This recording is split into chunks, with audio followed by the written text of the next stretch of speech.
వేటినైతే విడిచిపెట్టాలో వాటిని విడిచిపెట్టేయాలి, వేటినైతే హత్తుకోవాలో వాటిని ఏం చేయాలి, హత్తుకోవాలి. ఏమో మాట చెప్పిన, మీలో చాలామంది కాంపిటేటివ్ ఎగ్జామ్స్ ప్రిపేర్ అవుతున్నారు. మీ జీవితాల్లో కొన్ని వాటిని విడిచిపెట్టకపోతే, మొబైల్ అనే వ్యసనం ఉందనుకోండి, దాన్ని ఏం చేయాలి, విడిచిపెట్టేయాలి. దానికి ఎంత టైం ఇవ్వాలో అంతే టైం ఇవ్వాలి. నేను మొబైల్ వాడతానండి, నేను ఆ తర్వాత కాంపిటేటివ్ ఎగ్జామ్స్కి ప్రిపేర్ అవుతానంటే రెండూ సాధ్యపడదు. నువ్వు మొబైల్ చూసేటువంటి వ్యక్తి, మొబైల్కి ఎడిక్ట్ అయినటువంటి వ్యక్తివి, ఖచ్చితంగా దాన్ని ఏం చేయాలి, విడిచిపెట్టాలి. చెడు వ్యసనాలు విడిచిపెట్టాలి, చదువు మీద కాన్సన్ట్రేట్ చేయాలి. నీ జీవితంలో కొంత నిబద్ధత కావాలి. నాకు అవ్వా కావాలి బొవ్వా కావాలంటే అవ్వదు. కొన్ని వాటిని విడిచిపెట్టాలి, కొన్ని వాటిని హత్తుకోవాలి. స్తోత్రం చెప్పండి, హల్లెలూయా. అప్పుడేమైనా దీవించబడతాం. ఇప్పుడు మన యొక్క అంశం దగ్గరికి వచ్చేస్తాం. హోరేబు దగ్గరికి వచ్చాడు. ఎవరు? ఏ కొండ దగ్గరికి వచ్చాడు?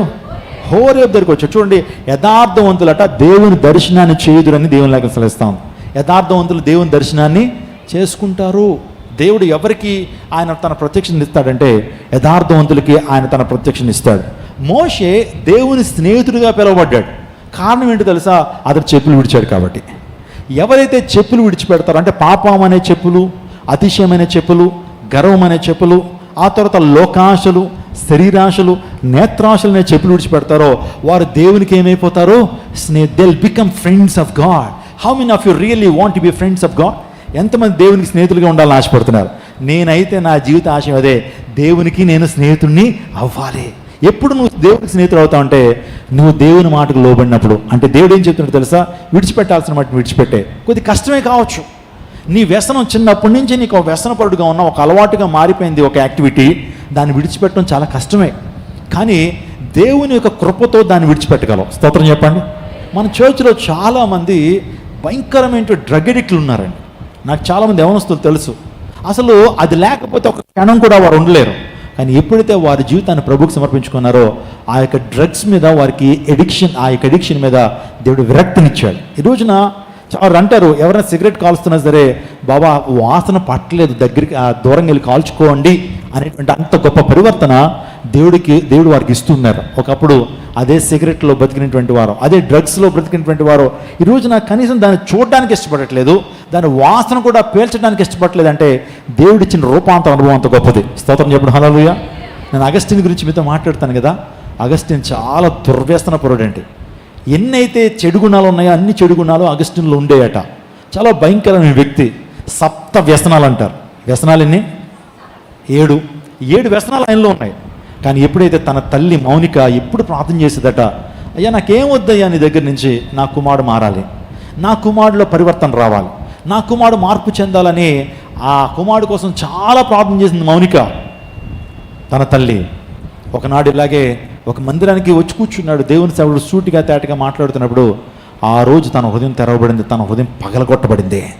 దేవుని వాక్యమైన సుత్తి ద్వారా తన హృదయం ఎప్పుడైతే పగలగొట్టబడిందో, తన జీవితాన్ని ప్రభువుకి సమర్పించాడు. కన్నీరు కార్చి తన జీవితాన్ని ప్రభువుకి సమర్పించాడు. మారు మనసు అనుభవంలోకి వచ్చి తల్లి దగ్గరికి వచ్చి నిజంగా తల్లి యొక్క చేతులు పట్టుకుని, అమ్మా నా కోసం ప్రార్థన చేశావు, 20 years నా కోసం ప్రార్థన చేస్తావు, నీకు వందనాలమ్మా, నా రక్షణ కొరకు ఎంత ప్రయాసపడి నీకు ఏమిచ్చి రుణాన్ని తీర్చుకోగలనని చెప్పి తల్లికి ఎంతగానో రుణపడి ఆ మాటలు చెప్తా ఉన్నప్పుడు, నిజంగా ఒక సాక్ష్యాన్ని చెప్తే అన్నాడట, నా తల్లి యొక్క కన్నీటి ప్రార్థనా ప్రవాహంలో నేను ఈ భయంకరను పాపి దేవుని పాదాల దగ్గర కొట్టుకుని వచ్చాను అన్నాడట. స్తోత్రం చెప్పండి, హల్లెలూయా. మీకు అర్థమైందా? తన తల్లి యొక్క కన్నీటి ప్రార్థనా ప్రవాహంలోనట అగస్టిన్ దేవుని పాదాల దగ్గరికి కొట్టుకుంటూ వచ్చాడట. అంటే తన తల్లి ఎంత కన్నీరు కాచిందో మీరు ఆలోచన చేయండి. అగస్టిన్ వాస్తవానికి చాలా భయంకరమైనటువంటి వ్యక్తి. రోడ్డు మీద అలా వెళ్ళిపోతుంటే తన గర్ల్ ఫ్రెండ్స్ అందరూ పిలుస్తున్నాడు, అగస్టిన్ రా అని పిలుస్తున్నారట. అగస్టిన్ రా అని పిలుస్తుంటే పట్టించుకోకుండా వెళ్ళిపోతున్నాడు. నాకేం సంబంధం లేదు, వీడితో నాకు ఇంకొద్దని వెళ్ళిపోతుంటే ఒక అమ్మాయి మాత్రం ఒక వేశ్య పిలుస్తుందట, రా రా అని పిలుస్తుంటే వచ్చి ఒక మాట అన్నట, నువ్వైతే నువ్వులాగా ఉన్నావు కానీ నేనైతే నేనులాగా లేను. పాత అగస్టిన్ చచ్చిపోయాడు తెలుసా. ఇప్పుడు నాలో జీవిస్తున్నటువంటి వాడు ఎవరు? నూతన అగస్టిన్. నేను మారానని చెప్పి సంఘ చరిత్రలో గొప్ప దైవజుడిగా మారాడు. ఈ యొక్క అగస్టిన్ని ఏమని పిలుస్తారు తెలుసా ఈ రోజున? Saint Augustine. ఈయన పేరేంటి? సెయింట్ అంటే పరిశుద్ధుని అర్థం. పరిశుద్ధుని అగస్టిన్ అని పిలుస్తారు. సంఘ చరిత్రలో ఇతని సాక్ష్యం చాలా మందిని ప్రభావితం చేసింది. సెయింట్ అగస్టిన్ రూపాంతరపరచబడ్డాడు. ఈ రోజున విడిచిపెట్టడం అంటే అదే. మన యొక్క రోత పాప జీవితాన్ని విడిచిపెట్టినప్పుడు దేవుని సంపూర్ణమైనటువంటి అభిషేకాన్ని దేవుని స్నేహితులుగా మనం ఏం చేయబడతాం, పిలువబడతాం. Praise God. ఇప్పుడు హోరేబ్ దగ్గర 3 ప్రాముఖ్యమైన అంశాలు ఉన్నాయి, వాటిని చెప్పి మనం ప్రార్థన చేసుకుందాం. హోరేబ్ అనుభవం ప్రతి ఒక్కరు ఉండాలి. ఈ రోజున ప్రతి ఒక్కరు ఈ అనుభవాన్ని పొందుకుని వెళ్ళాలి. హోరేబ్ అనండి ఒకసారి, ఈ మాట గుర్తురా ఉండాలి మీకు. అట్లా హోరేబ్ హోరేబ్ హోరేబ్ అనేటువంటి దేవుని పర్వతం. ఆ పర్వతం మీద ఎటువంటి అనుభవాలు ఇశ్రాయేలు పొందుకున్నారో 3 విషయాలు చెప్పి నా సందేశాన్ని ముగిస్తాను. ద్వితీయోపదేశకాండము 1వ అధ్యాయం 6వ వచనాన్ని చదువుకుందాం. ద్వితీయోపదేశకాండము 1వ అధ్యాయం 6వ వచనాన్ని చదువుకుందాం. మన దేవుడైన యెహోవా హోరేబులో మనకు ఇలాగు సెలవిచ్చును. ఈ పర్వతమునొద్ద మీరు నివసించిన కాలము చాలును. మీరు తిరిగి ప్రయాణమై అమోరీల మన్యమునకు అరాబాములోను చాలండి. ఇక్కడ దేవుడైనటువంటి యెహోవా ఇశ్రాయేలుకు చెప్తున్నాడు, మీరు హోరేబులో కాపురం ఉన్నది చాలు, హోరేబులో నివసించింది చాలు, ఇంక బయలుదేరండి అని ప్రభు చెప్తున్నాడు. మన భాషలో చెప్పాలంటే ఇంక మీరు ఇక్కడ సేవ తీరింది చాలు, ఇక్కడ ఆహారం తిన్నది చాలు, ఇంకా మీరు కానాను యాత్ర చేయాలి కదా, మీరు వెళ్లాల్సింది పాలు తేనెలు ప్రవహించే దేశం కదా, ఇక్కడ ఆగిపోవడం కాదు, మీరు ఇంకా ముందుకి కొనసాగాలి అని చెప్పాడు. అంటే మనకేమర్థమైంది, హోరేబులో ఇశ్రాయేలీలు కాపురం ఉన్నారు, హోరేబులో ఇశ్రాయేలు నివాసం ఉన్నారు, హోరేబులో ఆశ్రయాన్ని పొందుకున్నారు. అంటే దట్ మీన్స్ హోరేబులో ఈరోజు ఇశ్రాయేలీలకి ఏముంది, ఆశ్రయం ఉంది. ఈ రోజున మనందరికీ కూడా హోరేబు దగ్గర ఏముంది, ఆశ్రయం ఉంది. ఈ మాటనండి, ఆశ్రయం అనండి. ఈరోజున హోరేబులో మనకు ఆశ్రయం ఉంది. అంటే ఆ హోరేబు ఎవరంటే మన ప్రభువైన యేసుక్రీస్తు ప్రభువారు. ఆమేన్. ఇప్పుడు యేసయ్య దగ్గర మనకందరికీ ఏముంది, ఆశ్రయదుర్గం ఉంది. ఆయనే మన ఆశ్రయదుర్గం. ఈరోజున ఒక విషయాన్ని గమనించండి, మీకు స్థాన బలాలు అంటారు, తెలుసా మీకు? స్థాన బలాలు చూడండి. ముసలికి దాని యొక్క బలం ఎక్కడుంటుంది? నీళ్ళలో ఉంటుంది. నీటి బయటకు వచ్చింది అనుకోండి, ముసలి ఏదన్నా చేయగలుగుతుందా?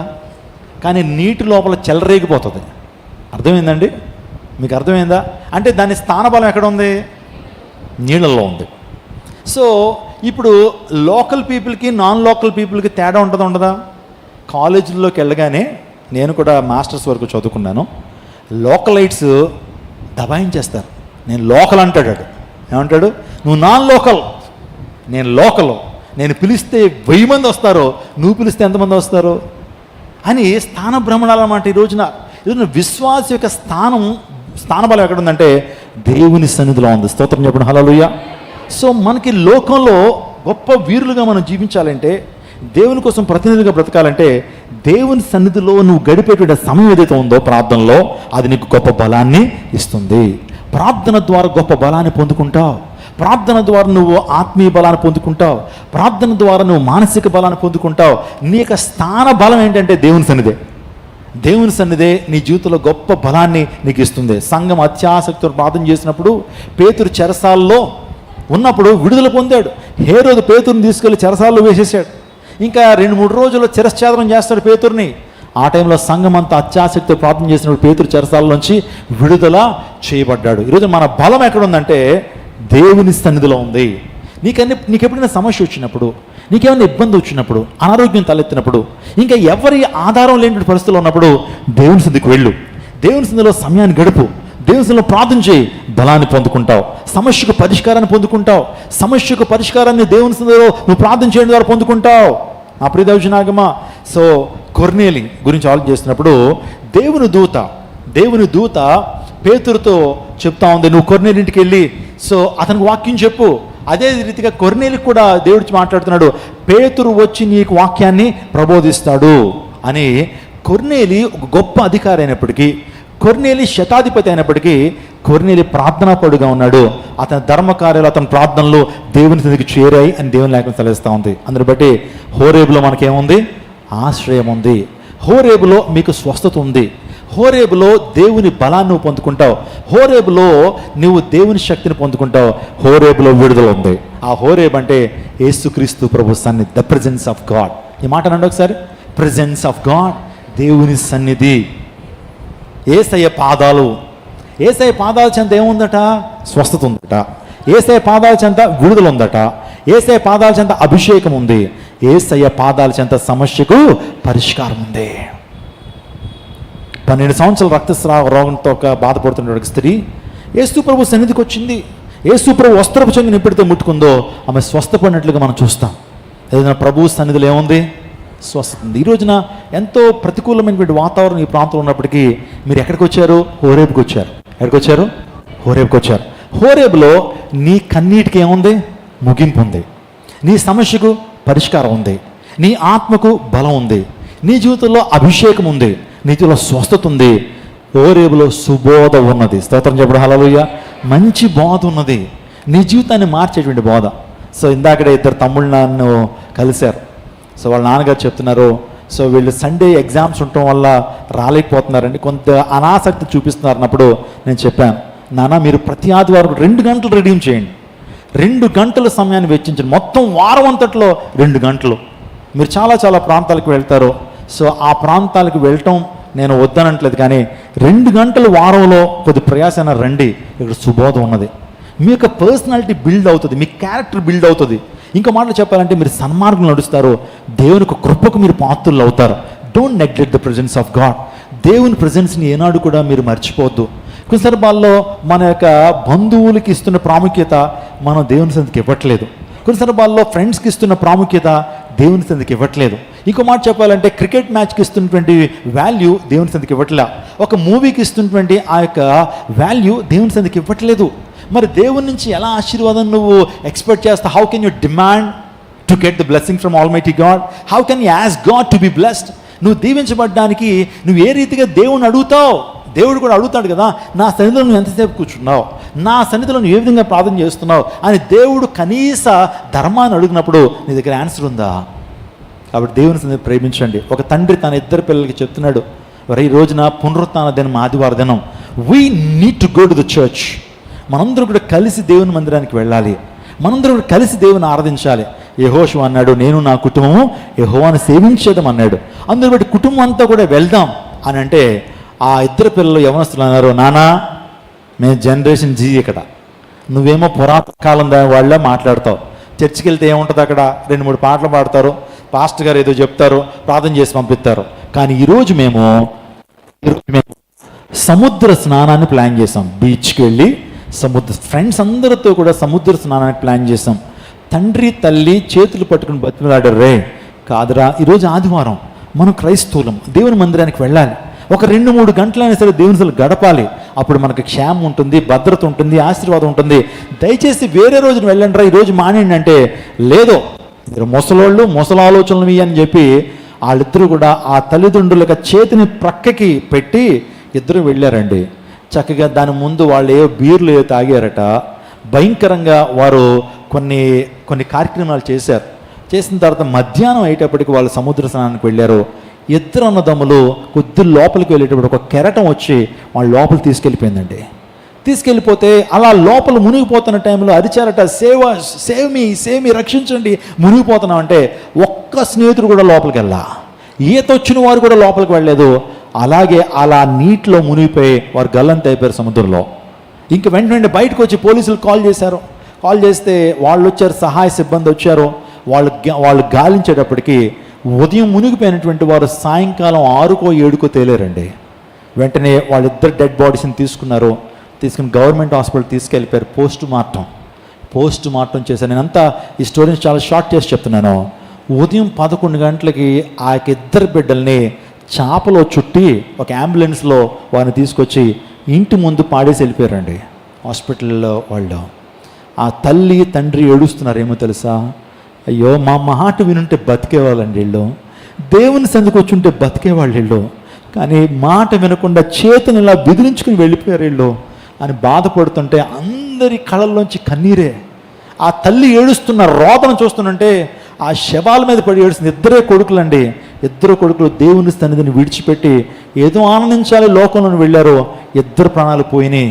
ఆ తల్లిదండ్రులు ఈ రోజుకి ఏడుస్తూనే ఉంటారు, నా కొడుకులు మా మాట వినుంటే బాగుండేది, ఆ రోజున దేవుని సందుకు వచ్చేసి ఉంటే బాగుండేది, ఇది బతికుండేవారని ఆ తల్లిదండ్రులు ఈ రోజుకి ఏడుస్తుంటారు. దేవుని ప్రజెన్స్ని ఎందుకు నువ్వు నిర్లక్ష్యం చేస్తున్నావు? ఆదివారం దినం పునరుత్థాన దినం. సో ఆ దినాన్ని నిర్లక్ష్యం చేస్తున్నావా? సో ఫ్రెండ్స్ పిలిచారని, బంధువులు పిలిచారని ఆదివారం ఎందుకు నువ్వు బిజీ అవ్వడానికి ప్రయత్నం చేస్తావు లోకంలో? ఆ రోజే చాలా కార్యక్రమాలు పెట్టుకుంటావు, పెళ్లి చూపులు ఆ రోజే పెట్టుకుంటావు, వివాహాలన్నీ ఆ రోజులు పెట్టుకుంటావు. నేను వద్దని అనట్లేదు, కానీ దేవుని సమయాన్ని దేవునికి ఇచ్చేసే. మన చర్చ్లో దేవుడు ఇచ్చిన కృప చెప్తున్నాను. మరి రానున్న దినాల్లో ఇన్ని సర్వీసులు ఉంటాయో లేదో నాకు తెలియదు. ఒకవేళ మనకు నూతన మందిరం వచ్చేసిందా, 10,000 మంది ఒకే టైం ఆరాధించే సమయం, ఒకే ఆరాధన ఉండొచ్చేమో. కానీ ఇప్పుడు 4 ఆరాధనలు జరుగుతున్నాయి. మీరు ఉదయం 6 గంటల నుంచి 8 గంటల వరకు రాలేకపోయారా? 8 గంటల నుంచి 10 గంటల వరకు మరొక ఆరాధన, 10 గంటల నుంచి 1 గంట వరకు మరొక ఆరాధన. ఈ ఉదయం 4 పరిస్థితుల్లో ఎగ్జామినేషన్స్ ఉన్నాయా, కాంపిటేటివ్ ఎగ్జామ్స్ ఉన్నాయా, లేకపోతే ఆఫీస్లో వర్క్ ఉందా, సాయంకాలం ఆరాధన ఉంది. ఇంత ఫ్లెక్సిబిలిటీ దేవుడు నీకు ఇస్తున్నప్పుడు నువ్వు ఈ 4 ఆరాధనలను మర్చిపోతే దేవుడు నేను లెక్కడగడా? నీ కొరకు నీ సంఘంలో 4 ఆరాధనలు నేను ఏర్పాటు చేశాను, నీ సేవకులు నాకు నిలబెట్టాను, శక్తివంతమైన వాక్యాన్ని నీకు వినిపిస్తూ ఉన్నాను. పైగా ఎక్కడెక్కడ ఊరు అవతలు నీకు పెట్టలేదుగా. ఊరి సెంటర్లోనే బెంచ్ సర్కిల్ అంటే ఎక్కడ? విజయవాడకి నడిబొడ్డు. ఇక్కడ ఏర్పాటు చేసి మంచి ఫెసిలిటీ నీకు ఏర్పాటు చేస్తే ఎందుకు? Why are you neglecting the God's presence? ఎందుకు నెగ్లెక్ట్ చేస్తున్నావు? కాబట్టి ఆలోచించే నా ప్రియ దైవజనాగమా, don't neglect of God, don't neglect the presence of God. దేవుని సన్నిధిని నువ్వు ఏనాడు నిర్లక్ష్యం చేయొద్దు. తద్వారా ఆశీర్వాదాన్ని ఆశీర్వాదం కోల్పోతున్నావు. హోరేబులో ఏముంది? ఇశ్రాయేలు చాలా సంవత్సరాలు హోరేబులోనే కాపురం ఉన్నారు. వారు గొప్ప ఆశీర్వాదాన్ని, దీవెన్ను వారు పొందుకున్నారు. ఈ రోజున దేవుని సన్నిధిలో ఏముందో తెలుసండి? దేవుని సన్నిధిలో ప్రార్థన ఉంది, దేవుని సన్నిధిలో సహవాసం ఉంది, దేవుని సన్నిధిలో సుబోధం ఉన్నది, దేవుని సన్నిధిలో రొట్టె విరిచే అనుభవాలు ఉన్నాయి. హోరేబులో అది ఉన్నాయి. ఆ తర్వాత ఇంకా ఆలోచన చేస్తే హోరేబులో ఏముందని ఆలోచన చేస్తే 1వ రాజుల గ్రంథం 19:8 చదువుకుందాం. 1 రాజుల గ్రంథం 19:8. 1 రాజుల గ్రంథము 19:8 చదువుకుందాం. అతడు లేచి భోజనము చేసి ఆ భోజనపు బలము చేత 40 రాత్రింబగళ్ళు ప్రయాణం చేసి దేవుని పర్వతం అని పేరు పెట్టబడిన హోరేబునకు వచ్చి అక్కడ అండర్లైన్ చేసుకోండి మీరు. హోరేబు అనే మాట అండర్లైన్ చేసుకోండి. హోరేబు ఎవరు అని ఆలోచన చేస్తే ఏలియా రోషం కలిగిన దేవుని సేవకుడు, అల్లాటప్ప దేవుని సేవకుడు కాదు, రోషం కలిగినటువంటి దేవుని సేవకుడు, ఆకాశం నుంచి అగ్నిని కురిపించినటువంటి వాడు. అతడు ప్రార్థన చేయడంగా 3.5 సంవత్సరాలు వర్షపు చుక్క కాదు కదా, మంచు చుక్క కూడా పడలా. అంటే అతని ప్రార్థన ఎంత గొప్ప శక్తి ఉందో మీరు ఆలోచన చేయండి. అలాంటి ఏలియా ఒకరోజు నిరాశలోకి వెళ్ళిపోయాడు. ఎందుకో తెలుసా? ఆ కర్మెలు పర్వతం మీద 850 మంది అషారాదేవి ప్రవక్తలను, బయలు ప్రవక్తల్ని ఒంటి చేత్తో నరికేశాడు. ఇలాంటి వాళ్ళు ఉంటే దేశానికి ప్రమాదం అని చెప్పి వారిని చంపేసినటువంటి ఏలియాకు ఒక లెటర్ వచ్చింది. అదేంటో తెలుసా? వారు ఏ విధంగా చంపబడ్డారో, వాళ్ళు ఏ విధంగా చచ్చిపోయారు, నువ్వు కూడా వారిలో ఒకడు అయిపోతావు అని ఎవరన్నారు? రాజు ఆహాబు యెజెబెల్ అనేటప్పటికీ అంత గొప్ప రోషం కలిగినటువంటి దేవుని సేవకుడు కూడా ఒక బెరుకు వచ్చింది, భయం వచ్చింది. అంత పని చేస్తారు ఎందుకంటే వాళ్ళకి అధికారం ఉందిగా, వాళ్ళ చుట్టూ సైన్యం ఉందిగా, వాళ్ళకి చాలా అధికారం ఉంది కదా, రాజ్యం అంతా వారికి లోబడతారు కదా అని దేవుని సేవకుడు కూడా ఒకంత ఏమయ్యాడు? భయపడ్డాడు, నిరాశలోకి వెళ్ళిపోయి ఒక చెట్టు కింద కూర్చున్నాడట. ఆ చెట్టు పేరే బదరీ చెట్టు. అనండి ఈ మాట, బదరీ చెట్టు. బదరీ చెట్టు దేనికి సాదృశ్యం అంటే నిరాశకు సాదృశ్యం. పరిశుద్ధాత్మ దేవుడు చెప్తున్నాడు, మీలో కొంతమంది బదరీ చెట్టు కింద కూర్చున్నారని. ఏమ రైట్? మీలో కొంతమంది బదరీ చెట్టు కింద కూర్చున్నారంటే అర్థం నిరాశ అనేటువంటి చెట్టులో కూర్చున్నారు. ఎందుకు ఈ జీవితం? ఏంటి కుటుంబ కలహాలు? ఏంటి కుటుంబంలో ఉన్నటువంటి ఈ యొక్క ప్రతికూల పరిస్థితులు? ఎందుకు బతకాలి నేను? ఎందుకు జీవించాలి? ఈ రోగాలు ఏంటి నా శరీరంలో? ఈ బ్రతుకేంటి అనే ఆలోచనలు మీకు వస్తున్నాయి కదా. అప్పుడప్పుడు మీరు ఎక్కడ కూర్చుంటున్నారు? బదరీ చెట్టు కింద కూర్చుంటున్నారు. దాన్ని ఏమంటారంటే డిసప్పాయింట్మెంట్. సాతానుకున్నటువంటి శక్తివంతమైన ఆయుధాల్లో బహుశ్రేష్టమైన, బహు కష్టతరమైన, బహుబలమైనటువంటి ఆయుధం ఏంటంటే నిరాశ, డిసప్పాయింట్మెంట్. వాడికంటే ఒక ఆయుధశాల ఉందంట. ఎవరికి? మన మీద ఆయుధాలు వదులుతూ ఉంటాడు, తెలుసా మీకు? ఆయుధాల్లో వదులుతుంటే టైంలో ఒక దేవుని సేవకుడు ఆయన ఆయుధశాలలోకి వెళ్ళి చూస్తేనట ఒక వెపన్, ఒక బాణం మాత్రం బాగా అరిగిపోయి ఉందంట. ఏంటి ఆ బాణం అంటే నిరాశ. ఆ బాణం బాగా అరిగిపోయిందంట. అంటే ఆలోచించండి, ప్రతి ఒక్కరి మీద కూడా ఆ యొక్క నిరాశ అనే బాణాన్ని సాతాడు వేస్తాడు. నా మీద వేస్తూ ఉంటాడు నిరాశ. సో మనము దేవుని పరిచయంలో నిరాశ అనేటువంటి ఆ బాణం నీ జీవితంలో కూడా డిసప్పాయింట్మెంట్ అవుతున్నావు. నువ్వు డిప్రెషన్లోకి వెళ్ళిపోతున్నావా? నేను చెప్పాను డిప్రెషన్ గురించి మొన్న మీటింగ్స్లో అనుకుంటా. బదరీ చెట్టు నీడ గురించి మాట్లాడుతూ చాలామంది డిప్రెషన్లోకి వెళ్ళిపోతున్నారు. డిప్రెషన్ ఎందుకు వస్తుందో చెప్పాను. డిప్రెషన్ ఎందుకు వస్తుందంటే మొదట మనం భయాందోళనకు లోనవుతాం, భయం కలుగుతూ ఉంటుంది, భవిష్యత్తు గురించి భయాందోళన ఎక్కువ అయిపోయేటప్పటికీ ఆ భయాందోళన అలా ఆలోచించి మనము యాంగ్జైటీలోకి వెళ్తాం, చింతలోకి వెళ్ళిపోతాం, చింతిస్తాం. ఇంకా ప్రతిదానికి చింతే.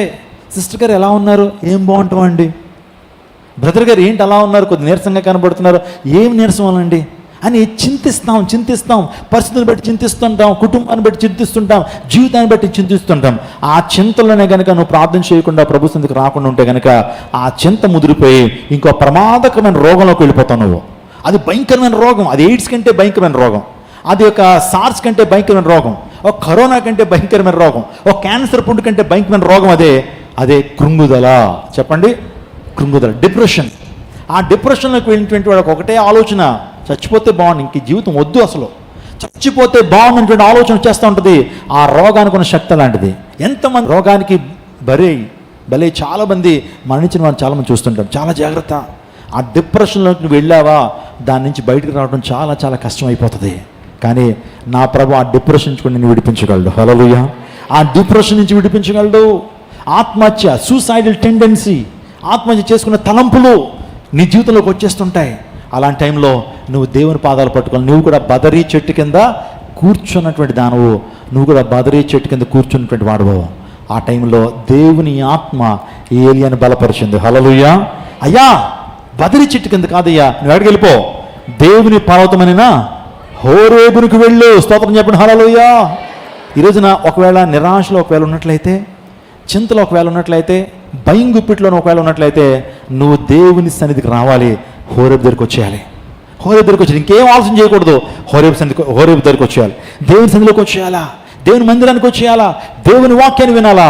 దేవుని సన్నిధిలో ఆరాధించడం ద్వారా నీ చింతలన్నీ దేవుడు తీరుస్తాడు. హల్లెలూయా. ఎంత మంచి దేవుడవయ్యా, ఎంత మంచి దేవుడవేసయ్యా, నా చింతలన్నీ తీరేనయ్యా నిన్ను చేరగా. ఎంత మంచి దేవుడవేసయ్యా, నా చింతలన్నీ తీరేనయ్యా నిన్ను చేరగా. ఎంత మంచి దేవుడవేసయ్యా. అంటే ఏంటో తెలుసా, హోరేబులో నిరీక్షణ ఉంది. స్తోత్రం చెప్పండి. హోరేబులో నిరీక్షణ ఉంది. బదరి అనే వాటికి నిరాశ, డిసప్పాయింట్మెంట్ అర్థమైతే, హోరేబులో మనకేముంది? నిరీక్షణ ఉంది. దావీదు అంటున్నాడు, యెహోవా నాకు వెలుగును రక్షణ ఉండగా నేను ఎవరికి భయపడతాను? When God is my light and salvation whom shall I fear. Bible గ్రంథంలో కొంతమంది నిరాశలోకి వెళ్ళిపోయారు. దేవుడు వారిని ఏం చేశాడు? గొప్ప ఆశీర్వాదంతో వారిని నింపాడు. గొప్ప ధైర్యంతో. ఏలియా నిరాశలోకి వెళ్ళిపోయాడు, దేవుడు ఏలియాను బలపరిచాడు. అబ్రహాం నిరాశలోకి వెళ్ళిపోయాడు, అబ్రహాముని దేవుడు ఏం చేశాడు? బలపరిచాడు. తన యొక్క భార్య శారై ఎవరి చేతిలోకి వెళ్ళిపోయింది? ఫరో చేతిలోకి వెళ్ళిపోయింది. ఆ టైంలో చాలా నిరాశలోకి వెళ్ళిపోయినటువంటి అబ్రహాముని దేవుడు బలపరిచారు, దేవుడు కార్యం చేశాడు. సో పేతురు కూడా నిరాశలోకి వెళ్ళిపోతే మరలా దేవుడు గల్లై సముద్రంలోకి వెళ్ళి, పేతురు నన్ను ప్రేమించున్నావా, నన్ను ప్రేమించున్నావా, నన్ను ప్రేమించున్నావా అని 3 సార్లు ఆ వ్యక్తితో మాట్లాడి నిరాశలో ఉండి పేతురుని మళ్ళీ ఏం చేశాడు? ప్రభు నిరీక్షణతో నింపండి. దేవుడు నిరీక్షణకు ఆస్పదమైనటువంటి వాడు, నీ దేవుడు నిరీక్షణకు ఆధారమైనటువంటి వాడు. నిరాశలో ఉన్న ఒకవేళ వివాహము సెటిల్ అయి ఒకవేళ క్యాన్సిల్ అయిన పరిస్థితి, లేకపోతే భవిష్యత్తు గురించి భయం ఉందా, ఆరోగ్యం గురించిన భయం ఉందా, నీ బిడ్డల గురించిన భయం నిన్ను ఎంతగానో వెంటాడుతోందా, దేవుడు నిరీక్షణతో నింపగలిగినటువంటి వాడు. When God is my light and salvation whom shall I fear. ఈరోజు ఏలియాను బలపరిచిన దేవుడు నిన్ను కూడా బలపరచునుగాక. ఆమేన్. ఈరోజు అబ్రహామును బలపరిచిన దేవుడు నిన్ను బలపరచునుగాక. పేతును బలపరిచిన దేవుడు నిన్ను బలపరచునుగాక. ప్రభువులో ఆనందం ఉంది. హల్లెలూయా, హల్లెలూయా.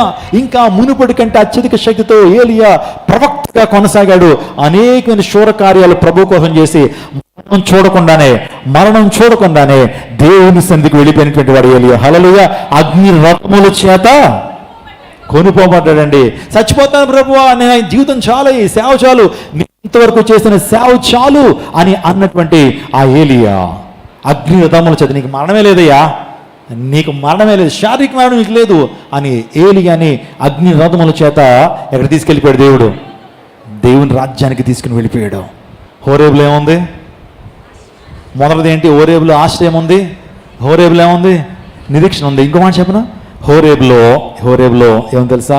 బండ కొట్టబడింది. హోరేబులో ఏం కొట్టబడింది? హోరేబులో బండ కొట్టబడింది. చదువుదాం ఒకసారి, నిర్గమాకాండం 17:6 చదువుదాం. 17:6 ఈ మాట చెప్పుకుని ముగింపు ప్రార్థన చేసుకుందాం. 17:6 ఇదిగో అక్కడ హోరేబులోని బండ మీద, అక్కడ చూడండి, మీరు ఆ మాట అండర్లైన్ చేసుకోండి.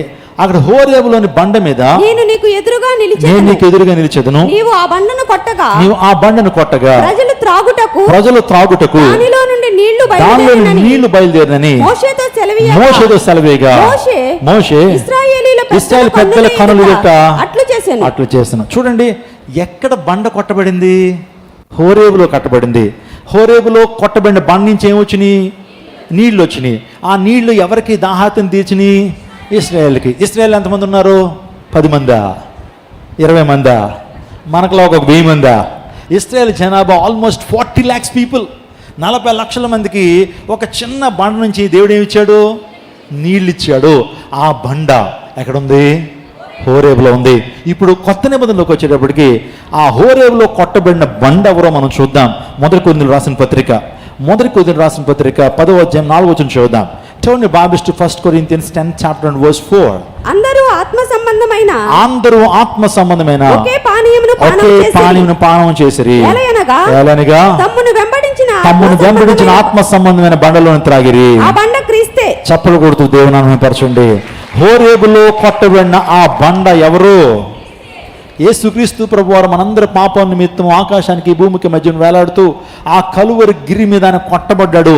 ఆయన బాడీలోంచి వచ్చింది ఏంటి చెప్పండి? ఆయన బాడీలోంచి వచ్చింది నిష్కలంకమైన రక్తం. ఆ రక్తం ద్వారా మనకు విడుదల. హల్లెలూయా. ఆ రక్తం ద్వారా మనకు పాపక్షమాపణ, ఆ రక్తం ద్వారా మనకు స్వస్థత, ఆయన పొందిన దెబ్బల చేత మనకు స్వస్థత. యేసుక్రీస్తు ప్రభువారు అలనాడు ఆ హోరేబు పర్వతం దగ్గర కొట్టబడిన బండే మన ప్రభువైన యేసుక్రీస్తు ప్రభువారు. హల్లెలూయా. ఒక పాట, మంచి పాట, మనకై చేల్చబడిన బండ క్రీస్తే ఆ బండ అనేటువంటి పాట మనం పాడుతూ ఉంటాం. ఈరోజు నా ప్రియమైన హోరేబు అంటే దేవుని సన్నిధి. దేవుని సన్నిధిలో ఏముంది? ఆశ్రయం ఉంది. దేవుని సన్నిధిలో ఏముంది? నిరీక్షణ ఉంది. దేవుని సన్నిధిలో బండ కొట్టబడింది. ఆ బండ మన ప్రభువైన యేసుక్రీస్తు ప్రభువారు. నిజంగా ఆ బండలోంచి వచ్చే శ్రేష్టమైన పానీయాన్ని ఏం చేశారట? వారు పానం చేశారట. అంటే ఏ స్థాయిలోంచి వస్తున్నటువంటి పానీయం ఏంటి తెలుసా? ఈరోజున జీవజలపు ధారలు, జీవజలపు ఊటలు మన ప్రభు నుంచి ప్రవహింప చేయబడుతున్నాయి. హల్లెలూయా.